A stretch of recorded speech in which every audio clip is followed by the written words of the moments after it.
Hello, folks. Welcome to Broadband Deployment News. The State House in Pennsylvania has put forward a bill that looks very much like the Affordable Connectivity Program. Be right back with some details.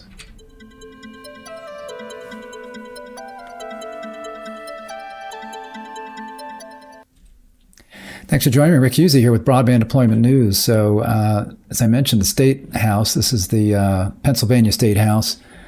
You see here, this is in Broadband Breakfast. Bill introduced in Pennsylvania House mirroring federal ACP.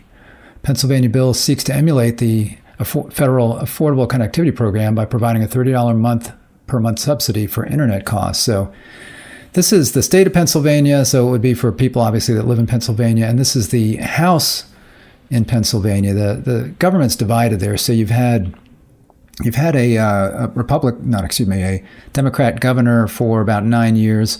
Republicans have been in charge of the Senate for, I was looking up earlier, about 30 years.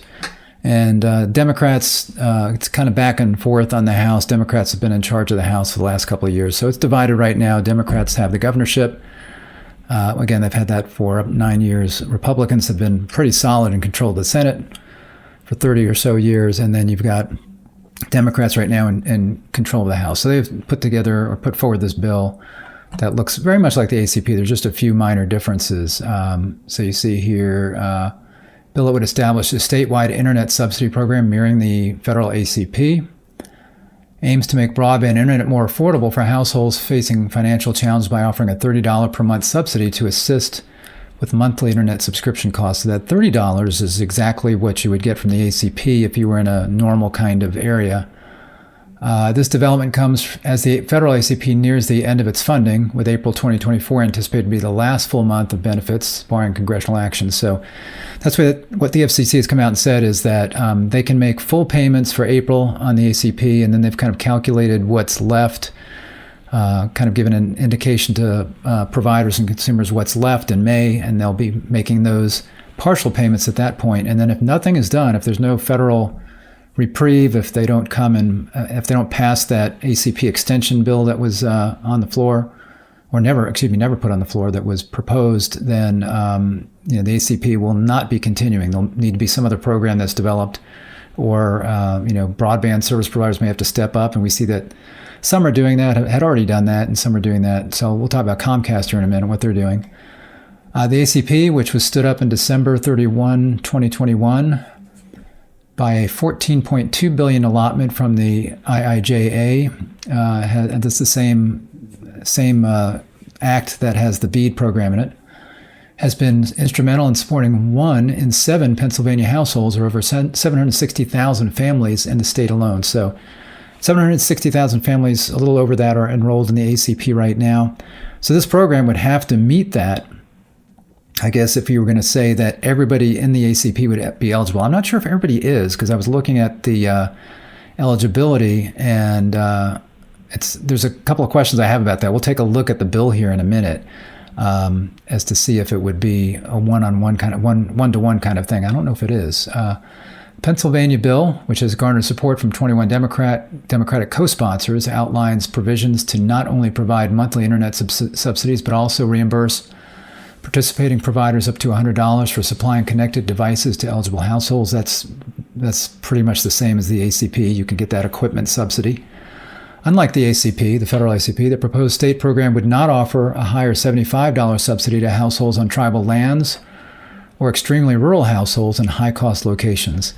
And the ACP, the federal ACP, has that tribal benefit, and they were putting forward the higher benefit for the rural households and high-cost locations, but they never implemented that, because by the time they're getting around to implementing that is when they realize, hey, we're running out of money.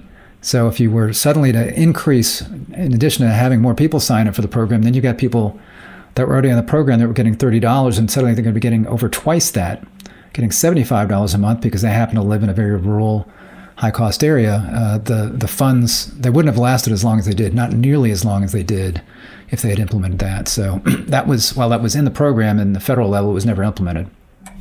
The bill would establish a non-lapsing fund in the Pennsylvania Treasury to support the new initiative, which has been named the Affordable Broadband Internet Access Service Program. So unlike the the federal ACP program, which was funded again by $14.2 billion, and it lasted 2+ years. And they put forward another bill, I think it was 7 or 8 million. I forget what the amount is. It might be in here. Oh, there it is. Yeah. So you can see it's a lot of money, and it would be a lot of money for Pennsylvania, obviously, if they do this. So for Pennsylvania, unlike the funding that's done through the government, if it's done on this kind of temporary basis, this would be a permanent thing where they would say we would fund this every year. So it would be not something that would end, and it would mean that you've got this, I guess, unknown, because that's going to fluctuate depending on the number of people that would qualify for it. And it's just something that the taxpayers in Pennsylvania would have to, pay for every year. Advocates of the ACP, including the FCC and the Biden administration, have been calling on Congress to secure funding to sustain the ACP since October, but as of yet, these efforts have been unsuccessful. The ACP Extension Act, that's a bipartisan bill that would infuse the fund with $7 billion, has gained 223 co-sponsors in the House and 5 in the Senate. However, industry analysts are skeptical about the likelihood of House Speaker Mike Johnson permitting a floor vote on the bill. So it's not been brought to the floor. If it was brought to the floor, it might actually pass, because it is fairly bipartisan, because it's money that every lawmaker can go back to their home state and say, hey, we're giving you free broadband. People like free stuff. So yeah. Now, of course, if it does go to a floor vote, then people are going to be on the record, and there are going to be red states where people appreciate, making the money that they make and not having to pay a lot in taxes. And if they realize that their taxes are going towards this, they might not be happy. So if everybody gets on the record, maybe it wouldn't pass. I don't know. But, again, it hasn't been brought to the floor, has not been brought to the floor. Representative Yvette Clarke, a Democrat from New York, who co-introduced the bill, initiated a discharge petition on Tuesday to force a vote on the bill. For the petition to advance, it must be endorsed by a majority of House members, which would require at least 218 signatures. Now, the Republicans control the House, but barely, just barely, just a couple of votes. So again, that's one thing that might mean it could have a chance. At the sunsetting of the ACP, as the sunsetting of the ACP appears near, state-level initiatives like HB 2195 here in Pennsylvania may be a solution to the potential impact of dwindling federal support for broadband access. So again, I was going to take a look at this bill, but also I want to look at something Comcast is doing here, which they've done, but they're coming out and saying how they want to help. Comcast lays out ACP remedies, and what they're saying is they've got programs already in place. So they talk about the partial ACP credit here. So they're expecting federally funded ACP credit of $14 on their bills, and $35 for those in tribal lands. They're basing that, I'm sure, calculating on what the government has told them is going to be left. That's during the month of May.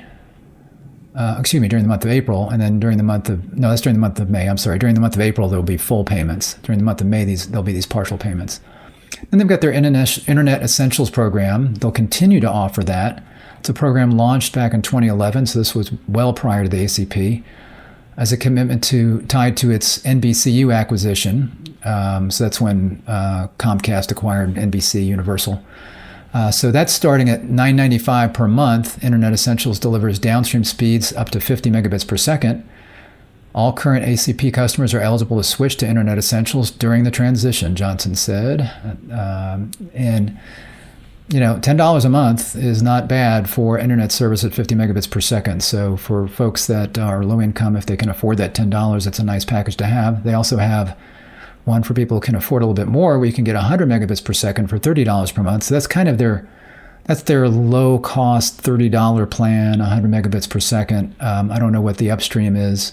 Usually with cable, it's not symmetrical. So it might be 50 by 10 and it could be 100 by 20. I'm not sure what the upload speeds are there, but most people are going to be needing download speeds for what they're doing. Mobile, and especially certainly low income, it's going to be more about consuming content than it is going to be producing content, let's say. Mobile savings free line. Comcast is also offering discounts to subs who bundle home internet service with Xfinity Mobile. New Internet Essentials customers will have the option to get a free line of Xfinity Mobile for 1 year. Not bad. So you can get a free mobile line. Comcast is making the same offer to customers enrolled in ACP who add mobile service. And then Wi-Fi access, they've introduced their Now Wi-Fi Pass, a service that connects subscribers to more than 23 million Xfinity Wi-Fi hotspots nationwide. Through June 30th, Comcast is offering access to it for $10 per month without a contract or cancellation fees. The service allows subs to connect up to 2 devices at a time during a session. Comcast also made note of its Lift Zones program, which provides Wi-Fi connectivity to about 1,250 locations around the country, including various nonprofit and community centers, gyms, and parks, so people could go there and get access as well. So that's what Comcast is doing. It says here, many other U.S. broadband operators are offering their own remedies should the ACP go away. Mentions here AT&T. They, for example, announced last week that it will continue to offer access from AT&T, a plan that provides symmetrical speeds of 100 megabits per second and Wi-Fi access for $30 per month. So they're not offering a really discounted product, but they are offering, again, the $30 plan for 100 megabits per second. And then that's probably symmetrical, obviously. So AT&T in most areas where they're be offering this would be doing fiber. So would be probably 100 symmetrical, $30 per month. I want to take a look at the actual bill here. So you see House Bill 2195. I wanted to look at I wanted to look at the eligibility requirements mostly to kind of compare. So you see here again the Affordable Broadband Internet Access Service Program. And I linked to this and to that article I was just looking at in the description of the video if you want to check it out. So eligible households. So there's a couple of things in here that I had questions about and that look different from the ACP. So you see here eligible households, a household with 1 or more children between 5 and 18 years of age in which any of the following apply. I don't think the ACP has to be kids, has to have kids. I believe the ACP, you can just be a single person household and get it, or a 2-family, like a mom and dad, or not a mom and dad, I guess a married couple with no kids, or I suppose a married couple who kids have left the house, a retired couple or whatever. I think you could still, I don't remember that being a requirement on the ACP. So this may limit that to only families in a sense, again, a household with 1 or more children between 5 and 18 years.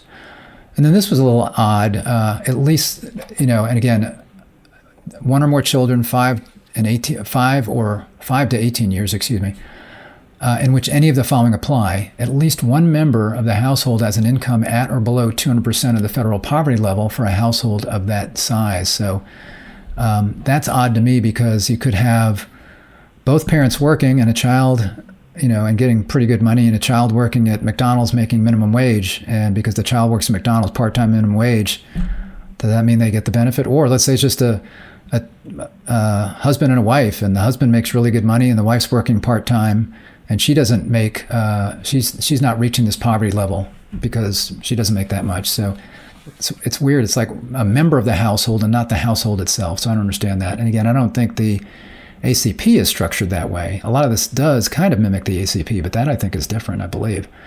Also a consumer, some of this looks very familiar with, as far as, looking at the ACP, a consumer within the household or 1 or more of the dependents is receiving benefits from Medicaid, benefits from the Supplemental Nutrition Assistance Program, benefits from supplemental security income, federal public housing assistance, or veteran and veteran survivor pension benefits, approved for benefits under the school breakfast program, enrolled in a school that participates in that, a special assistance funds. At least one member has received a federal Pell Grant. At least one member of the household meets eligibility for a provider's existing low-income program. So these are not like you have to meet all of these, just one of these. And that would be, for example, again, Comcast or any internet service provider could have their own low-income program as long as that family member meets that. They could participate in the program. At least one member of the household receives assistance through a special supplemental nutritional program for women, infants, and children. So that the federal program, it's the government itself, the FCC estimated that almost 4 out of 10 households in the United States could get the ACP, which is one reason, putting money towards it is not going to help. You're talking about 6 households in the United States having to support up to 4 households with their broadband service, tax money going towards that. So if 4 out of 10 households could be eligible for that. It seems like that's a little bit too loose. Now, this is different because, again, it looks like it's families, so it's not necessarily individual households where you've got one person or a married couple. It has to be a family. So maybe it's not quite as many, but under ACP, they've got 760,000 or so. There are about 5 million households in Pennsylvania. Now, again, some of those are single-person households. Some of those are two adults with no children. So it doesn't mean that all 5 million of those households could qualify. But if it's similar to the ACP, the ACP, if you got 4 out of 10, you think about it, you've got 760,000 in Pennsylvania, but up to 5 million. So, 4 out of 10 would be like 2 million. Now, maybe it's not 4 out of 10 there because you've got to have children. But let's say you got 760,000. Let's say you got to double that because it becomes popular and people sign up, and up to let's say 1.5 million, let's say, can sign up in Pennsylvania instead of 2.2 or whatever it is. If it was 40%, that's a lot of money. It's a lot of money even with 760,000. If you took all of those ACP households and put them in the state plan at $40 per month, that would be, if I remember when I was doing the math, that was going to be about $23 million per month, or roughly $225 million per year. So that's $225 million per year that would be allocated in their budget every year for this. And again, taxpayers have to pay for that. And being as it's a state, taxpayers probably really are paying for that. With the federal government, taxpayers are paying for stuff, but so much of the federal government that we spend, nobody's ever paying for, because we are spending way more than the tax revenue that we take in, which is why we have this huge federal budget deficit. We don't take in as much as we spend, and the deficit keeps growing. So, sometimes it's like you're not even spending the money. It's just like you're printing money to pay for things. So here, most states, I think, I don't know about Pennsylvania, but most states have a balanced budget kind of provision where they say we can't spend more than we take in. And if Pennsylvania is that way, then that means that taxpayers are on the hook for all of this every year. Again, $225 million or more, if more people could qualify for this under these provisions here. I don't know based on the number of households that have children and who might take that. But anyway, so Pennsylvania is trying to do what they can. But again, that's the Democrat side of the government in the House that put that bill forward. With the Republicans in control of the Senate, it may not see the light of day. And if it does see the light of day, there's a Democrat governor. And if they voted in, a Democrat governor will probably sign it into place. But we'll have to see if that actually happens. So thanks for joining me today. I appreciate it. If like this video, if you give me a like, I'd appreciate that. And click the subscribe button, ring the bell, and you'll be notified when I'm live. We see you next time for Broadband Deployment News. Take care.